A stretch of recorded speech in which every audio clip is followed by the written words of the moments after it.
Dan hadis ini sangat mulia, memberikan pelajaran kita semuanya tanpa terkecuali.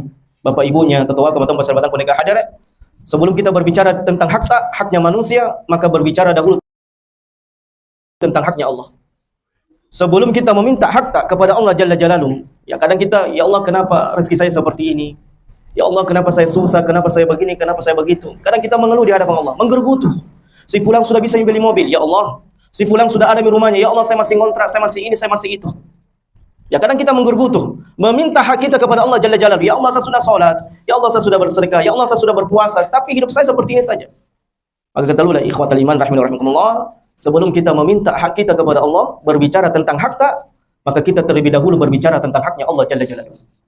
Sebelum kita meminta segala sesuatunya kepada Allah, maka tunaikan kewajiban-kewajiban kita terlebih dahulu di hadapan Allah. Karena inilah sejatinya manusia yang tahu diri. Kita ini kurang apa sama Allah? Andaikan kita mau berhitung-hitungan dengan Allah, si fulan, taruhlah kita berhitung-hitung, ya Allah fulan punya mobil, ya Allah punya mobil, punya rumah mewah, punya harta yang banyak, deposito yang banyak. Bukankah Allah telah menciptakan kita, ikhwan? Yang sebelumnya tidak ada, kemudian Allah menciptakan kita. Mulai dari perut ibu kita sampai kita lahir, tumbuh dewasa besar, semua nikmat datang dari sisi Allah Jalla Jalaluhu. Belum lagi kalau kita mau bandingkan diri kita di atas sunnah, di atas tauhid, di atas beribadah kepada Allah. Si fulan ada mobilnya tidak sholat. Kita tidak ada mobil tapi sholat.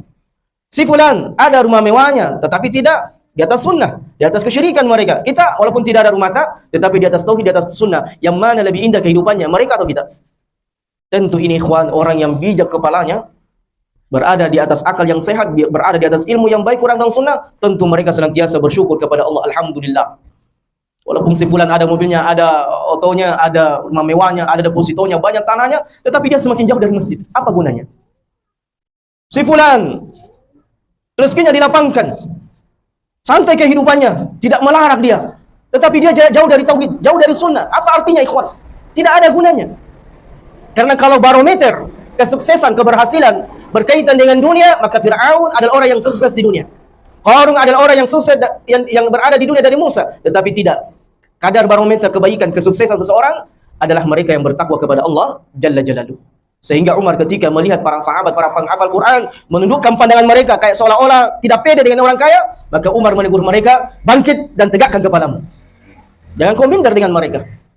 Jangan kalian minder dengan orang kaya yang tidak beriman, tidak bertauhid kepada Allah. Jangan kalian pernah minder dengan orang yang punya mobil semakin jauh dari masjid. Jangan pernah minder, ikhwan.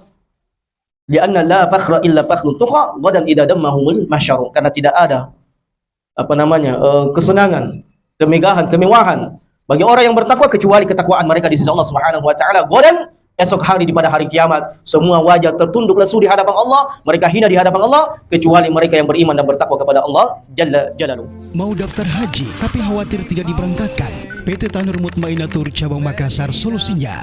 Travel haji yang berizin resmi dan telah terbukti memberangkatkan ribuan jamaah setiap tahunnya, dibimbing sesuai Al-Quran dan Sunnah oleh para mutawif berpengalaman alumni Timur Tengah. Untuk musim haji 1446 Hijriah atau di tahun 2025 nanti, kami menyiapkan 5 paket haji untuk Anda tanpa antri dan langsung berangkat. Paket haji silver, paket haji gold, paket haji VVIP, paket haji Furoda, dan paket haji ONH+. Jika Anda tidak diberangkatkan, jaminan uang kembali 100% selagi seat masih tersedia.